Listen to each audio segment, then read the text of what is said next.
Aujourd'hui, vous l'avez vu dans le titre, pub versus réalité avec le Volkswagen ID Buzz que j'ai juste à côté de moi. Je suis trop content. Je suis accompagné de Quentin avec son magnifique bonnet de Noël. Salut Max, ça va bien? Bah ça va. Avec Quentin, on avait fait plusieurs vidéos, notamment avec sa Renault Zoé, etc. Yes. Toutes les vidéos sont en description. Quentin, dis-nous un petit peu les caractéristiques de ce Volkswagen ID Buzz. Nous sommes en présence d'un Volkswagen ID Buzz, comme tu l'as dit, dans sa version Pro, équipé d'une batterie de 77 kWh et d'un moteur de 204 chevaux qui se situe sur l'essieu arrière. Parfait. Et au niveau de la recharge, qu'est-ce que ça donne? Alors au niveau de la recharge, on est sur une puissance de recharge maximale annoncée à 170 kW.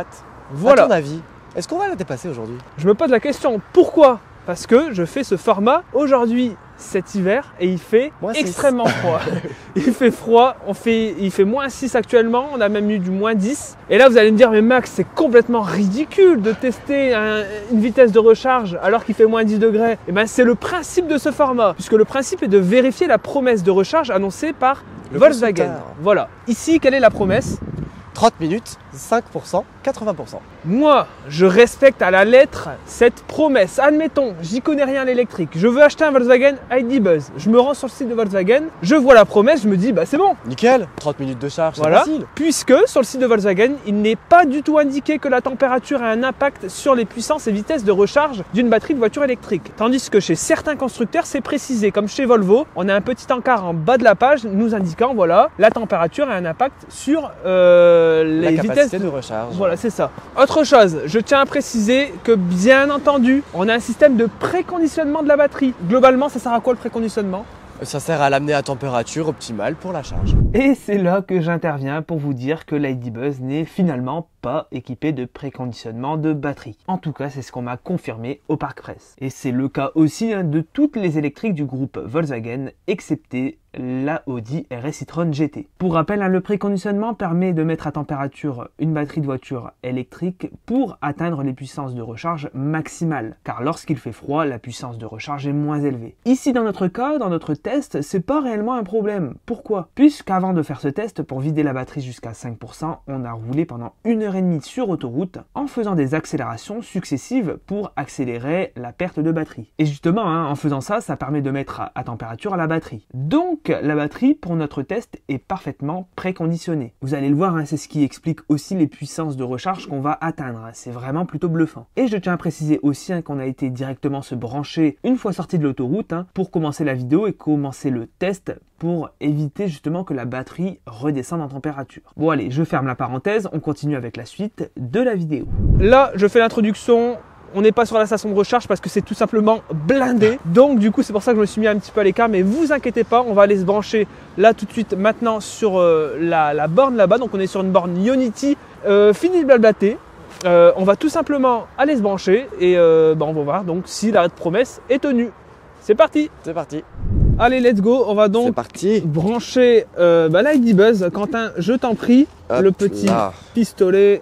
Ici, la prise donc qui est à l'arrière droit. On notera, petite chose à dire, le haillon est vraiment mal placé. Je trouve il est vraiment gigantesque. Ce qui fait que lorsque vous vous garez, vous ne pouvez plus l'ouvrir en fait, tout simplement. Sortez vos affaires avant de vous brancher. Exactement. Alors, connexion OK, c'est parti. On fait donc départ. On prend la petite carte. Ici, j'ai une carte fournie par Volkswagen comme d'habitude.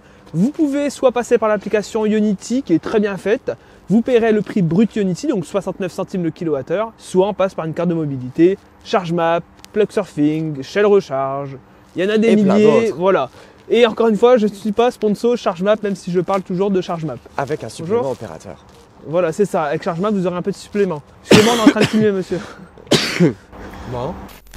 Du coup, moi, je vais utiliser la petite carte qui m'est fournie par Volkswagen. C'est une carte écrit WeCharge. Donc voilà, pour ceux que ça intéresse. Un petit mot au sujet de cette fameuse carte WeCharge. Ça va être surtout important quand on va parler des tarifs. Car justement, si vous achetez une Volkswagen électrique, vous pouvez souscrire à un abonnement WeCharge et donc bénéficier de cette carte. Cet abonnement, il permet de quoi? Il permet d'avoir des tarifs préférentiels sur le kilowattheure. C'est-à-dire qu'au lieu de payer le prix for Ionity de 69 centimes, vous allez payer moins cher.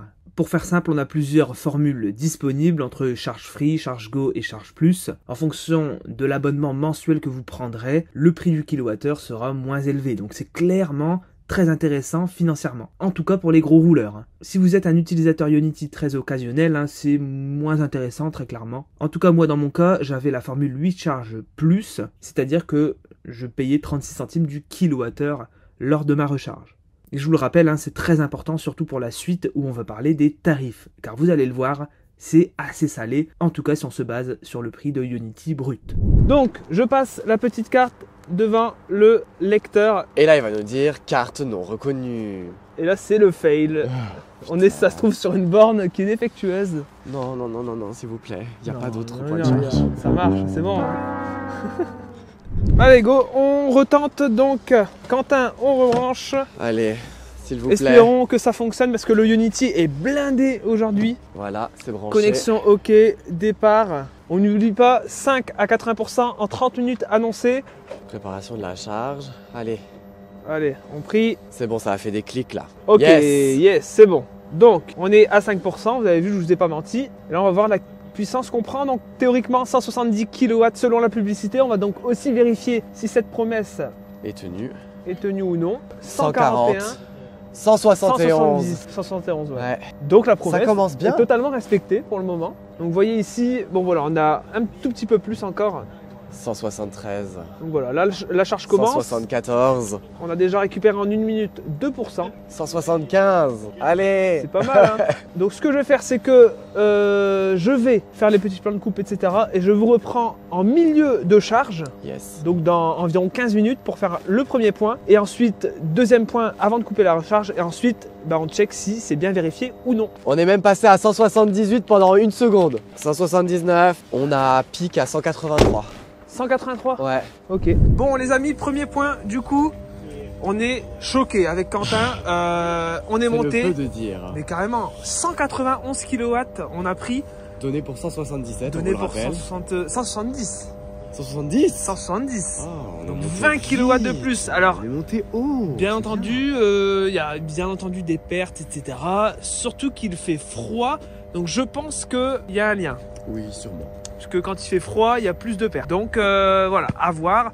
Mais aujourd'hui, on reste grand public. Hein. On fait simple. Mais en gros, quand il fait froid, Il y a plus de pertes que y a quand il plus. fait chaud. Après, ce qui arrive dans la batterie, à mon avis, c'est pas les 190 kW. Bon, sinon, 46% de batterie rechargée en 13 minutes. Enfin, on arrive à 5%. Donc 41% rechargé en plus dans la batterie. 34 kWh déjà. Et on est toujours à 112 kW. Alors, ce qu'on notera sur les ID, c'est que globalement, la courbe est plutôt bonne. Je vous affiche maintenant sur l'écran la courbe de recharge de l'ID 3 que j'ai récupérée sur le site d'Automobile Propre.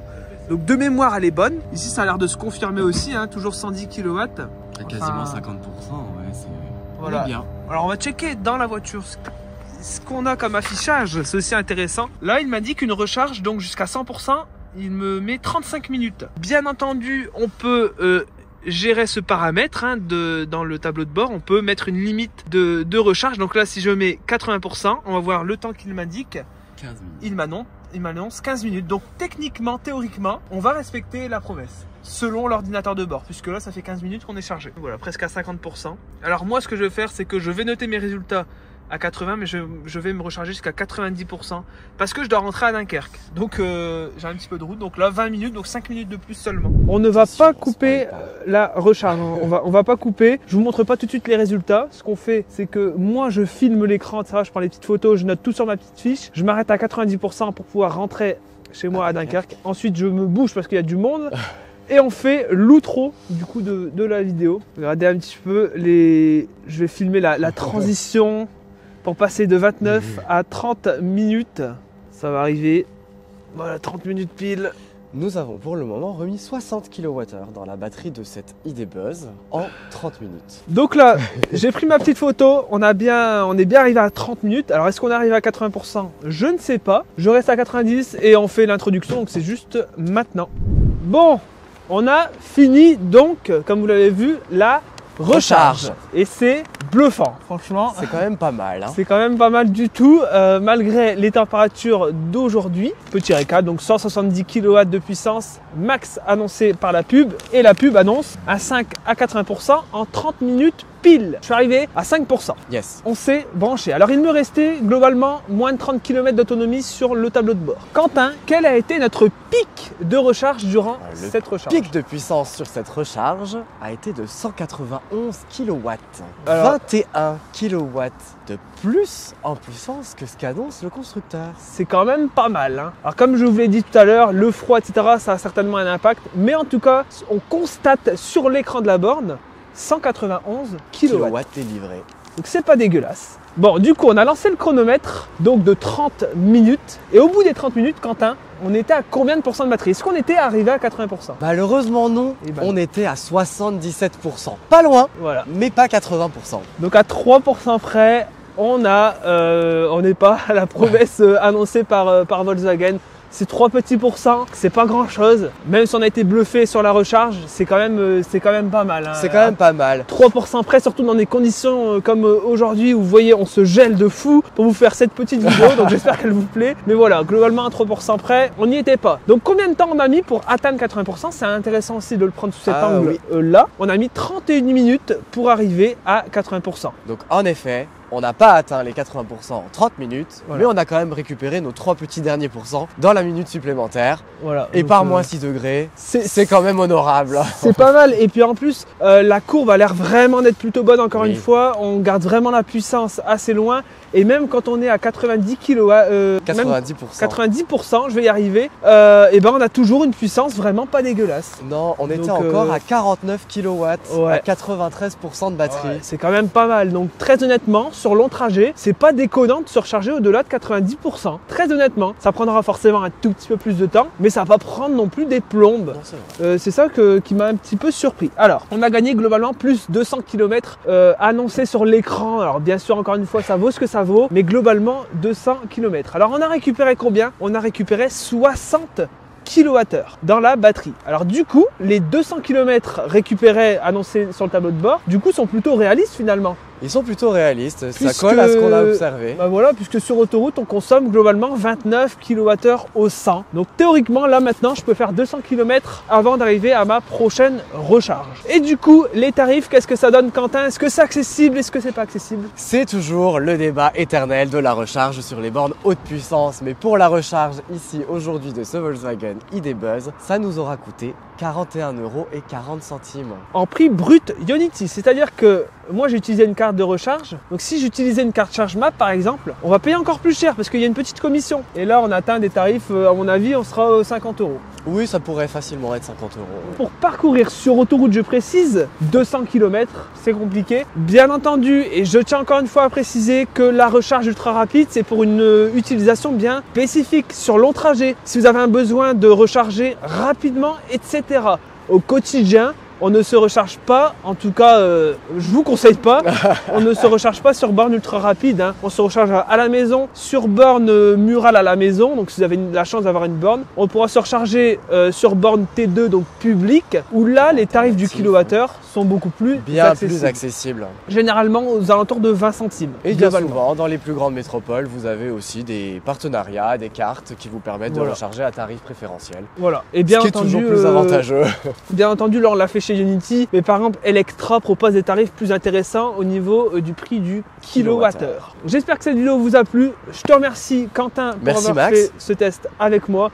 Toutes les vidéos sont en description, tous les réseaux sociaux sont en description et moi je vous dis à la prochaine. Ciao.